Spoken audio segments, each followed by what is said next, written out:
Na karibu kwa taarifa kamili za KTN leo jioni hii. Mimi naitwa Ali Manzu na mtangazaji mwenzangu wa ishara bila shaka ni Pretty Janet. Mtazamaji, tunapokea taarifa zinazoarifu kwamba naibu inspekta jenerali wa polisi Eliud Kipkoech Lagat hatimaye alijiondoa afisini kutokana na uchunguzi unaoendelea kuhusiana na kifo cha mwalimu mwanablogu Albert Ojwang. Marehemu Ojwang alikuwa amekamatwa kufuatia malalamishi ya Eliud Lagat kuwa Ojwang alikuwa amemchafulia jina lake kwenye mitandao ya kijamii. Katika taarifa iliyotumwa kwa vyombo vya habari, Lagat amesema aliafikia uamuzi huo baada ya kutafakari kuhusu uzito wa ofisi yake na maslahi ya umma ambayo yanayozunguka tukio hilo. Baada ya wiki nzima ya kushinikizwa na makundi mbalimbali yakiwemo ya raia, wanaharakati, wanasheria na wanasiasa yakimtaka naibu inspekta jenerali wa polisi Eliud Lagat kuwajibikia kifo cha mwanablogu Albert Ojwang mikononi mwa polisi kwa misingi kuwa ni ndiye aliyetoa malalamishi na kutumia nguvu alizokuwa nazo kuhakikisha Ojwang amekamatwa, Lagat hatimaye amejiondoa afisini. Kwenye taarifa kwa vyombo vya habari, Lagat alibainisha kuwa na ninanukuu, kutokana na uchunguzi unaoendelea kuhusiana na kifo cha Albert Ojwang, hii leo nimeamua kujiondoa kwenye ofisi ya naibu inspekta jenerali hadi pale uchunguzi huo utakapokamilika. Mwisho wa nukuu. Lagat anaahidi kushirikiana na mamlaka za uchunguzi na kuonesha huruma kwa familia Ojwang, akiendelea kusema kwenye taarifa yake kuwa ninaahidi kutoa msaada wowote unaohitajika kutoka kwangu wakati uchunguzi wa tukio hilo la bahati mbaya. Natoa rambirambi zangu kwa familia Albert Ojwang. Mwisho wa nukuu.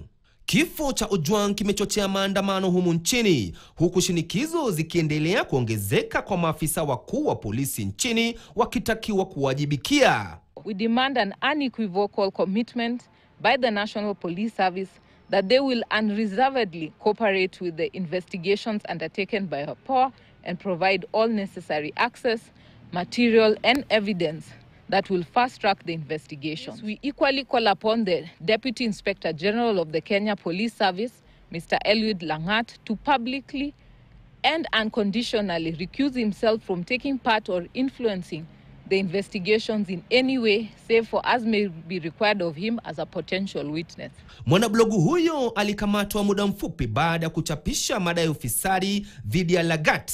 Inspekta jenerali wa polisi Douglas Kanja, wakati alipofika mbele ya seneti wiki jana, alithibitisha kwa uchunguzi ulioanzishwa baada ya machapisho mtandaoni ya kumshtaki kwa ufisadi uliokolea na kumhusisha na ununuzi wa mali ya shilingi milioni 90 huko Dubai. Shinikizo za umma zikiongezeka baada ya uchunguzi kuanza wiki iliyopita, huku akimtaka Lagat kuwajibika. Hata hivyo, bado kuna wale wanaopendekeza kuwa ni vyema akamatwe na kushtakiwa mahakamani.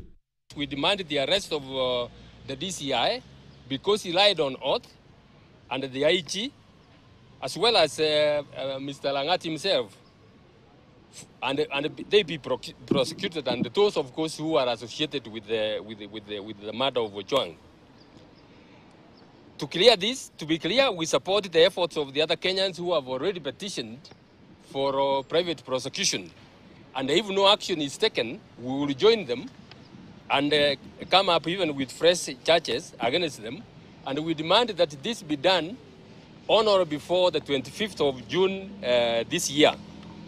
If that is not done, we will formally come out and join those efforts and demand for private prosecution.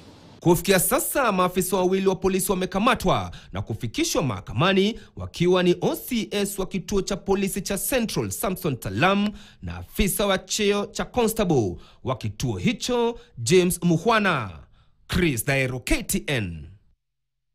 Anakomalizia mwanahabari Chris Dairo kuhusiana na Muhwana ndipo ninapoanzia taarifa yetu ifuatayo, ambapo